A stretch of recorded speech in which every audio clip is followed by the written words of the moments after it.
everybody. Thanks for joining. This is Murphy Media. I'm your host, Michael. We have the great honor and privilege today to be joined by Oleksandra Sakhnatska. She is a Ukrainian-born Canadian implant, I would say, and she is an activist, and she is the co-founder of Ukrainian Resistance Canada. So with that brief introduction, Alex, could you tell us about you and give us a little insight into your story? Yeah, so I'm not yet Canadian. I'm just a resident of Canada. But yeah, I am Ukrainian. Been born and raised in Kyiv, capital of Ukraine. And 7 years ago, I moved to Canada, and I've been working as a machine learning engineer. So I'm a programmer. And like a year ago, when the whole scale invasion started, my family kind of like was involved in the war for many years since the beginning, and we have a lot of military friends, and we've been helping in the past as well, other volunteers and other military personnel. But like I felt that now that I'm in Canada, I can do more, and there is more needs to help people, because the scale of this invasion is and the impact is you can't compare it. It's just a whole other level. And yeah, first week I couldn't like sleep basically, and I was thinking, what can I do? What can I do? And because diaspora of Ukrainians in Canada is huge, so I anticipated that there will be some programs and some aid for Ukrainians in Canada. So I organized lots of kind of like chats and groups for people from Ukraine who would be coming to Canada, and we kind of like organized a little volunteering group of people who knew a lot about like immigration, about how to basically survive in Canada when you just like moved here and you have to start over. And we created a website. We created lots of different guides and helped like our chats grew up like to some insane amount of people, like 10K or more. And first months it was really crazy, because we would be getting like thousands of messages from different people every day, and you, even if they repeat, you still have to answer and help them, or sometimes you have to go with them in person to get some documents, or like bring them some humanitarian aid, or like this kind of stuff. So I started as a volunteer, helping, providing like informational support and help how to get the documents, how to find living, like house or host job and other things. And then when like there was less people who would need that help, because lots of resources has already been established, and like media started to cover less topic of war in Canada.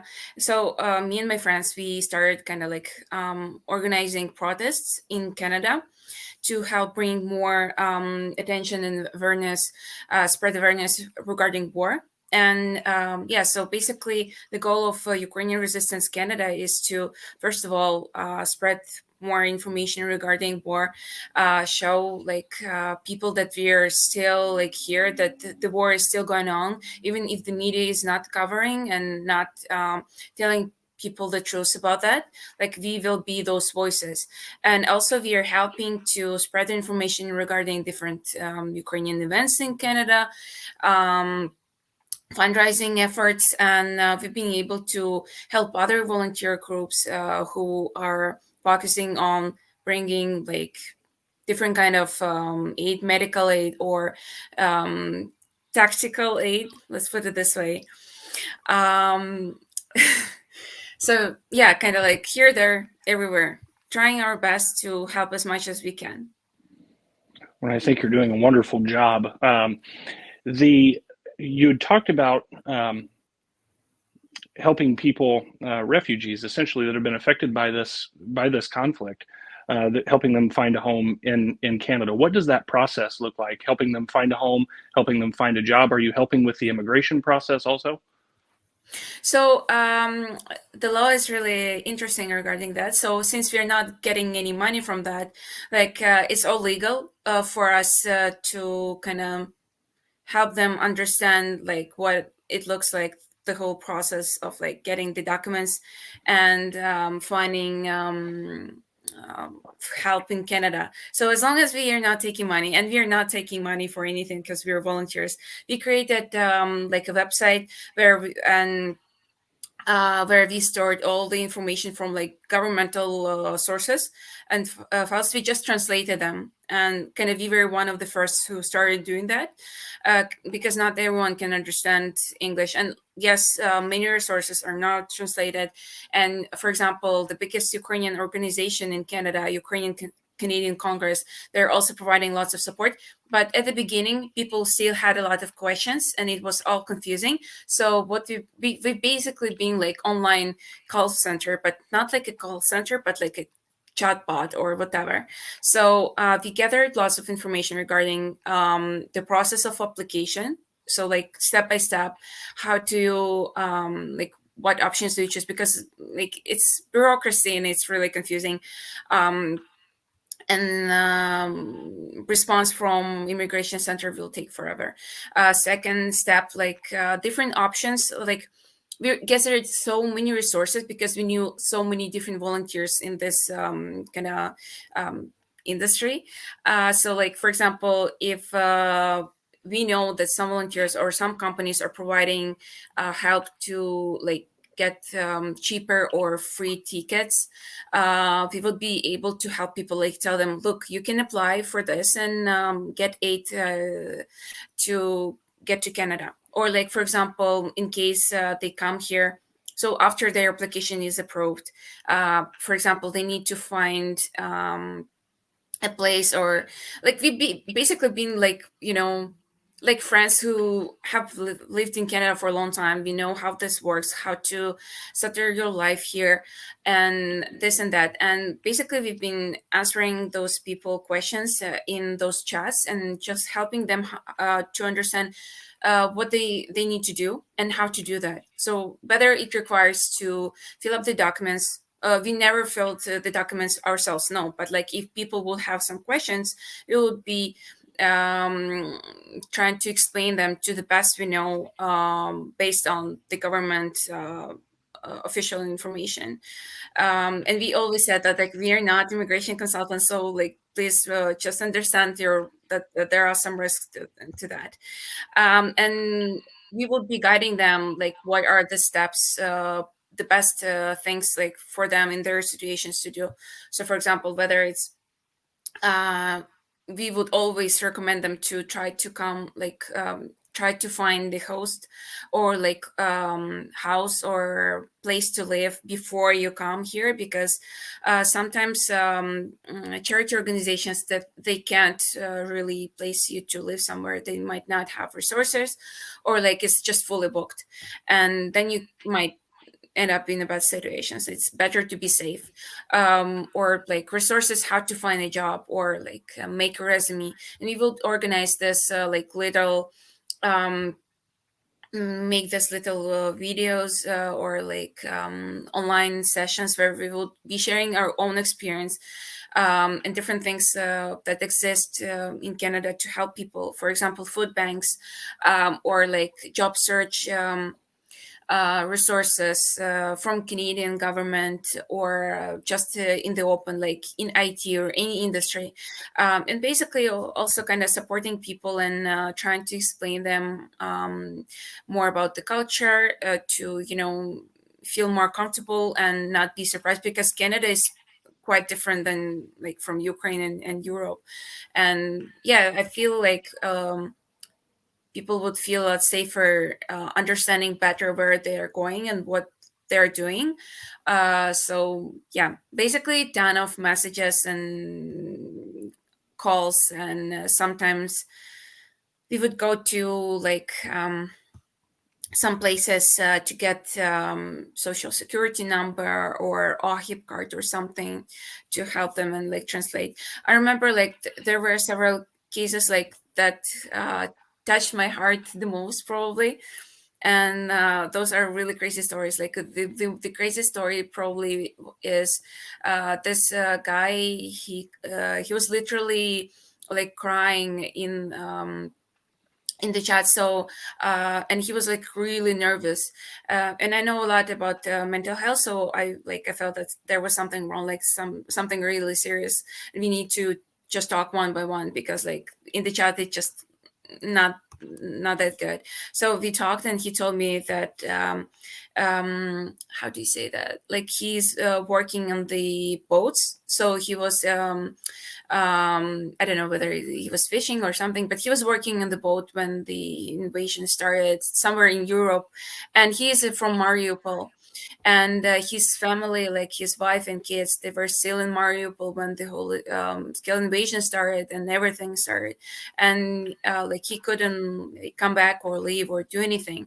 And by the time when he got back to the soil, his wife and his kids, they were forced to leave Mariupol by Russians. So they were kind of like, Russians took them and like to Russia. They forced them like to go through filtration or whatever. Like they were not in Ukraine, and he was like losing his mind. Like I never heard, like I never seen and heard before, like grown up, like really big brutal guy, like in his around like 30s or 40s, and like literally crying. That was like, and like it's really mentally hard, like when people are in this kind of crazy situations and you can't really like physically do anything, hug them or something, but you have to kind of be their back, and just virtually hold their hand and try to calm them down, and like just try to reason with them and tell them different things that you could do.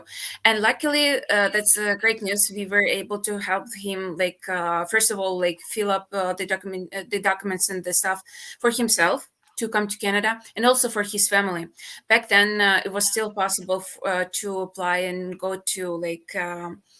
I don't, to be honest, remember, because it was a year ago, whether they went to consulate or embassy in Russia, or Canadian, like in Russia, or like they went to somewhere else, but they were able to get the documents, and they were able to go through Belarus to Europe, and they were able to come to Canada. I was like, that's a miracle. That's a story for the movie. That's just insane. Like, and yeah, I'm really happy for that guy, and that he was able to get back together with his family, because um, it's insane what was happening in Mariupol. So many people died, and I lost. Nobody knows what happened to them. So sorry for the long speech. No, not at all. That's what we're here for. That's a wonderful story. So you had mentioned the protests that you organize. Can you give us are these more of an informational type of protest where you're putting information out? What does one of your organized protests look like? It depends. It depends on the cause. Sometimes, for example, because different activists in Canada, they are kind of connected between each other. Like we always talk about what's going on and what we can do. So like we try to organize protests at the same time in different cities in Canada. So not only Toronto, but also Ottawa, Montreal, Winnipeg. And it depends on the cause. For example, sometimes it might be like when the Russian drone strikes just started, like in last fall, we we organized the process like in one day, and hundreds of people came, and there were even some like media and some interviews, like Ukrainian media, but still, it was kind of interesting. And we were really glad to see that so many people who care came out, and that was like under Russian consulate, and we were basically showing that we are against it and spreading information to Canadians and to many people, and showing also people from Russian consulate, and like because in that area lots of Russians live as well. So we were kind of like you know, trying to let it out and show that we exist, we're here, and we see what you're doing and we are against it. Something else might be like just memorial or something for ourselves, when, for example, it's not for the outer community, like to other people, well, for other people as well, but first of all for ourselves. So, for example, we organized Remembrance Day for the terrorist act of Russians in Olenivka, when many Azov soldiers were brutally killed by Russian bombing in prison, in captivity, and they were like prisoners of war. And it's just one of their terrorist acts. And before Red Cross and United Nations, they were giving some guarantees or like I don't know, promises that they will help, but I don't know what's going on. But like no one is there to check on them. And when that happened, I personally have some friends who are in Azov regiment, and I know some people who died there on the Azovstal, and someone who is still in captivity. And one of my closest friends, Oksana Hurska, she's wife of one of the Azov soldiers who is in captivity. So we organized kind of like event for ourselves to remember, like Remembrance Day, to pay our respect, because like we can't go to Ukraine, we can't. We don't have like a cemetery here or like some such or whatever. And sometimes you still want as a community to gather and just in those horrible times to just be together, be united. And when there's so much pain, you just need a way to for it to go out, and that's one of the ways. Other thing might be celebration. For example, when it was Unity Day of Ukraine, when the Western and Eastern Ukraine were kind of like united, a lot of people came as well to meet in Philip Square in Toronto, and we kind of organized this huge chain where people were holding hands. We were singing songs, and also hundreds people came. So it depends on the cost, and it depends on like how many events are organized and happening. Sometimes when there are just a lot of things going on, might be less people might come, sometimes more. So, but yeah, I think there are lots of things that are happening in Canada, and our community is really lively here. And I know, like, I heard, like, I read in media about like other embassies, but like Ukrainian embassy in Canada is doing an amazing job. I love these guys. Like, I know some of them who are there because when you're doing this kind of stuff, you obviously you are in touch with legal officials as well, because you don't want to do something bad or that will mess up something. And yeah, and I think we're doing pretty good job in Canada. I hope that we can do more. Unfortunately, it's really hard in Canada because there are just a ton of Russians who live here. There are around probably 1.5 million of Ukrainians. And just remember, in Canada, there are like around 40 millions of people in general, like population. It's such a big country, but not a lot of people lives here, probably because of the cold. But yeah, Sure. double and weather, two the most notable things about Canada, I guess. But it's an inside joke, whatever. Yeah, and around 700,000 of Russians. And what is really scary for many activists in Canada right now, Ukrainian activists, is that more and more like pro-Russian protests are organized in Canada, and a lot of propaganda is being spread throughout in Canada. And I saw how it was working in Russia, in Ukraine, in Europe, and I can see how it works in Canada, and it's really scary because their propaganda machine is insane. It's like, I think they brought this science of propaganda to a new level, like even better than German Nazi or whatever. Like it's just insane, and it's such a thing that you can never beat. It's like what we're doing is this activism and protest is kind of like never ending battle, because they come with some new lies, with some new weird stuff, and you have to um try to let people know that no, it's not true, or this, that, and why. But the time that you try to explain or do something, they're coming with more and more and more. And I think that maybe people are not that well educated in the whole world in general, because like not everyone is studying like such things as philosophy, logic, rhetorics, to understand when they are being manipulated. Like you might feel that, oh, something is off, something is wrong, but you can't really explain it. And then you, yeah. So for example, there is such an organization as, for example, World Peace Congress. And they have uh,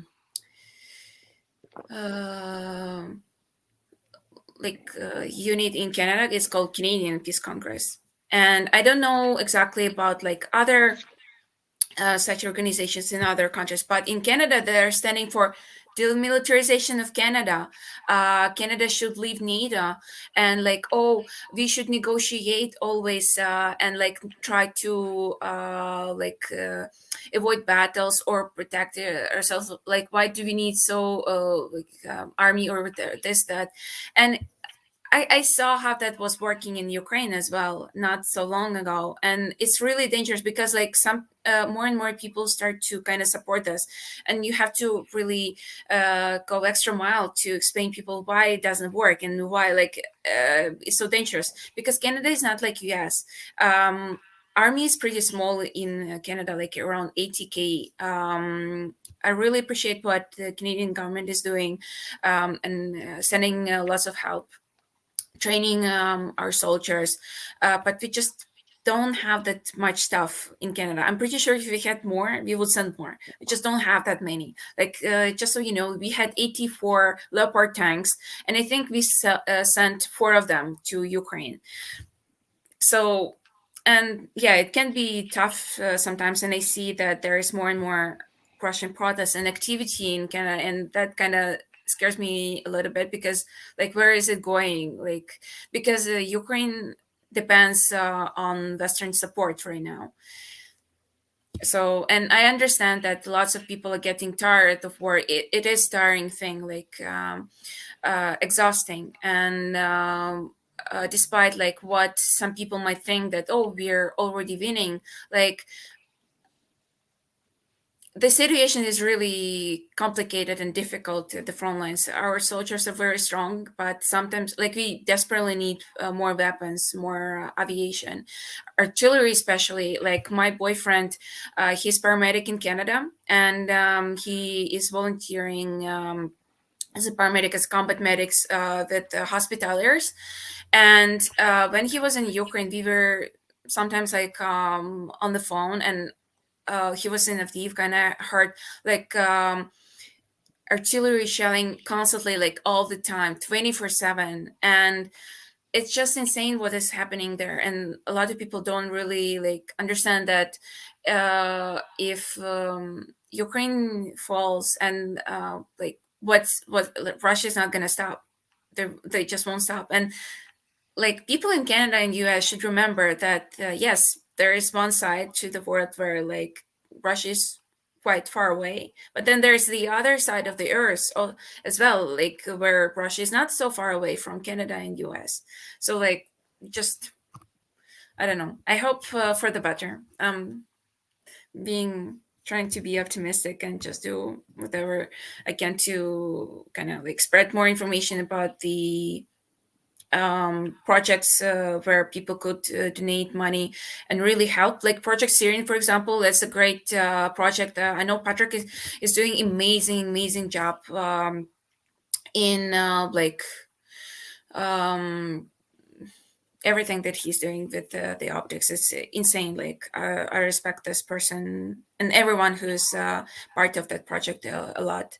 And but unfortunately, because in the past there were lots of cases when volunteers or like even military personnel were not like really responsible or reliable, so they like there was some cheating.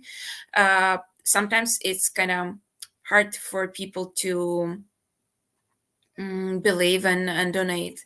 So now, and there's a crisis in the world, so like it's kind of hard to get more donations, and you have to be really creative. Like for example, last time on the 9th of May, we organized protest around the whole Canada, so in Winnipeg, Ottawa, Montreal, Toronto.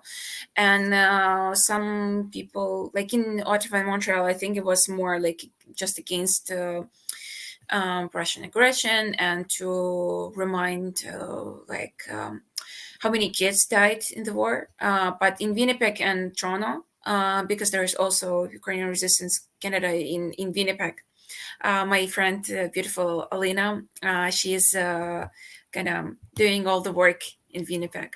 Yeah, it's amazing. And we were able to kind of gather some money for Azov.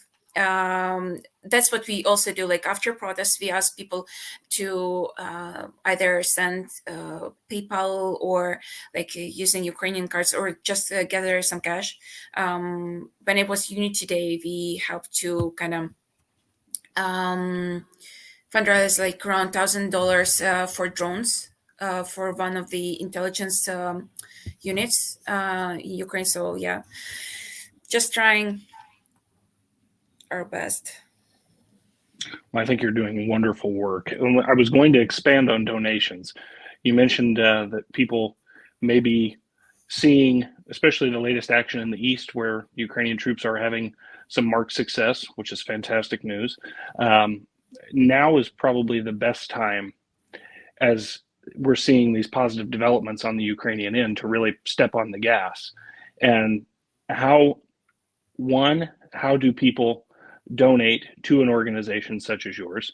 We'll include your website in the description. Is there a place on your website for people to donate? There is, but I think right now it's best like we try to. I will explain. What we try to do is, for example, if we know a lot of people in the military, and we know really great volunteers who are doing huge amount of help. So we usually kind of like post information about this volunteers and the fundraising events that they're making. For example, oh, we're fundraising for this car, or oh, we're fundraising for like this optics, like night vision goggles or thermal vision. We are registered non-governmental organization, but um,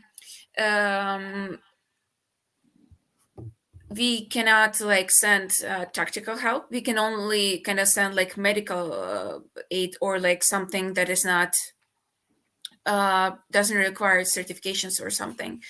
So I would probably ask you, I don't know, like maybe to send the like post the information from like two biggest volunteer groups in Canada. It's You Help Ukraine and Second Front. These guys sent like, if you would like to, I could connect you with them too, because those people can tell a lot of stories. They've been sending like huge amount of help, more than for half a million, or like to be honest, I think I've lost count. Like huge amount of different help. Second Front and You Help Ukraine as well. They sent more than 50 tons of 8-year planes or whatever, and because things that we can send like warmers or like humanitarian aid, I feel like there is more need for drones, cars, and other stuff right now, and unfortunately we cannot really participate in that. Like been doing some fundraising for different things and help fundraise for the military guys in Ukraine as well in the past, but it was quite a complicated process, and we are still kind of like figuring out this part of things. So to not make things more complicated for ourselves, like I would just ask you to post information about you help Ukraine and Second Front. Maybe someone would like to donate to their cause. They are currently fundraising for the drones and other things too. So yeah. No, that'd be perfect. And I will get with you and we will post those in the description. So for everyone watching, check out the description when you're done with the interview and take a look at both of these causes. And if you'd like to, definitely donate. The help would be much appreciated. Alex, is there anything that you would like to put out there? If I always like to ask this question, if you had an opportunity to sit down with Prime Minister Trudeau, with President Biden, with Prime Minister Sunak, and you could give them your message, what would you ask these Western politicians for? More weapons. Please give us more weapons and more artillery and more aviation. Like I was actually thinking a lot about that. I was thinking about prisoners of war and other things, but in reality, probably the biggest thing we really need right now is just more weapons, because this war will just continue for a long time, and there's no other way for us to win but get more weapons, please. Well, Alex, you are of a very brave people that are engaged in a noble task, and I think you are a credit to the country of your birth. It's been just wonderful speaking to you. If there's anything, you always have a home here. If there's anything you'd like to put out or broadcast in the future to people to raise awareness of anything you have going on, let me know. I'm happy to share it. And as I said, you're a credit to your people, and we're very proud to have you on the channel. Thank you so much, and thank you for spreading the information regarding different volunteers and activists and people who are helping Ukraine. And I checked out your channel; it's amazing. Like I really liked watching different interviews. It's really interesting, and you are doing a great thing, because like it's so easy to forget things, but now it's on the YouTube, and more people who like.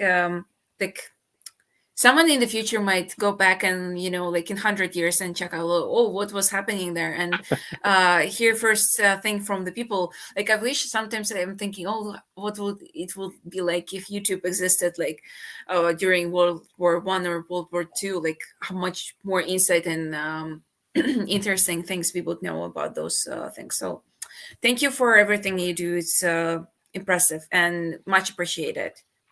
It's an honor, and we'll be at this until your country is free again. So, and like I said, anytime you'd like to come back on, we'd be happy to have you. Thank you so much. Wonderful. Thank you, Alex.